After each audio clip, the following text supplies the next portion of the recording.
ಇದೀಗ ನಮ್ಮ ಜೊತೆ ಸಿ ಪಿ ಯೋಗೇಶ್ವರ್ ಇದ್ದಾರೆ. ನಮ್ಮ ಅವ್ರನ್ನ ಮಾತನಾಡ್ತಾನೆ. ಸರ್, ಮೊದಲಿಗೆ ಅಭಿನಂದನೆಗಳು. ಈ ಅಭೂತಪೂರ್ವ ಗೆಲುವಿನ ಬಗ್ಗೆ ಏನು ಹೇಳ್ತೀರಾ ಸರ್? ಇದು ಮೊದಲೇ ನಾನು ಇದನ್ನು ಊಹೆ ಮಾಡಿದ್ದೆ.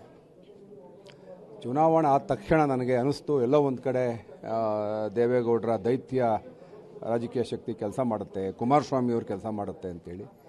ಅವರೆಲ್ಲ ನಮ್ಮ ಜನಗಳ ಮುಂದೆ ಅವರು ಇವತ್ತು ಸೋತಿದ್ದಾರೆ, ಜನ ಅವ್ರನ್ನ ತಿರಸ್ಕಾರ ಮಾಡಿದ್ದಾರೆ. ಆಮೇಲೆ ನಾನು ಕಳೆದ ಒಂದು ವಾರದಲ್ಲಿ ಮಾನ್ಯ ಮುಖ್ಯಮಂತ್ರಿಗಳನ್ನ ಭೇಟಿ ಮಾಡಿದಾಗ ಹೇಳಿದೆ, ನಾನು 30,000 ಹತ್ತತ್ರ ಲೀಡಲ್ಲಿ ಗೆಲ್ತೀನಿ ಅಂತೇಳಿ. ಮಾನ್ಯ ಡಿ ಕೆ ಶಿವಕುಮಾರ್ ಅವರು ಭೇಟಿ ಮಾಡಿದಾಗಲೂ ಕೂಡ ಅದೇ ಹೇಳಿ ಬಂದಿದ್ದೆ. ನನಗೆ ಆತ್ಮವಿಶ್ವಾಸ ಇತ್ತು. ನಾನು ಬೂತ್ ವೈಸು ಲೆಕ್ಕಾಚಾರ ಮಾಡಿದ್ದೆ. ಈಗ ನನಗಿರೋ ರಾಜಕೀಯ ಅನುಭವ, ನಾನು 10 ಸಾರಿ ಕಂಟೆಸ್ಟ್ ಮಾಡಿದ್ದೀನಿ.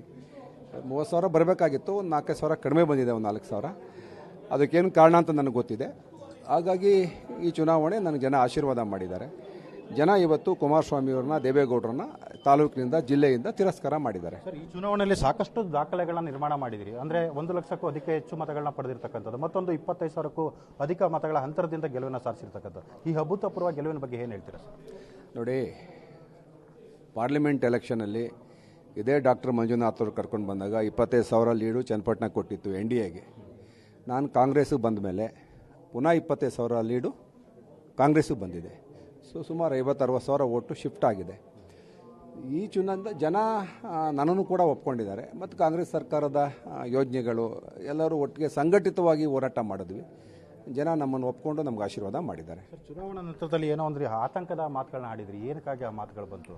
ಈಗ ಚುನಾವಣಾ ಸಂದರ್ಭದಲ್ಲಿ ನಡೆದಂಥ ಘಟನೆಗಳು, ದೇವೇಗೌಡರ ಓಂಕಾರ, ಅವರು ಏನು ಗರ್ಜಿಸ್ತಾ ಇದ್ದ ರೀತಿ, ತಮ್ಮ ಮೊಮ್ಮಗನ್ನ ಗೆಲ್ಸ್ಕೊಂಡೇ ಹೋಗ್ತೀನಿ ಅಂತೇಳಿ ಅವರ ಪ್ರತಿಜ್ಞೆ, ಮತ್ತು ಕುಮಾರಸ್ವಾಮಿಯವರ ಅವಿರತ ಹೋರಾಟ, ಹಳ್ಳಿಗೆ ಬಂದು ತಂದೆ ಮಕ್ಕಳಿಬ್ಬರು ನಿಖಿಲ್ ಕುಮಾರಸ್ವಾಮಿ ಅವ್ರನ್ನ ಗೆಲ್ಲಿಸಲೇಬೇಕು ಅಂತ ಹೋರಾಟ, ಮತ್ತು ಅವ್ರಿಗೆ ಇಡೀ ರಾಜ್ಯದಿಂದ ಬಂದಂಥ JDS ಕಾರ್ಯಕರ್ತರ ಅಬ್ರ ನೋಡಿ ನನಗೆ ಕ್ಷಣ ಆತಂಕ ಆಯಿತು.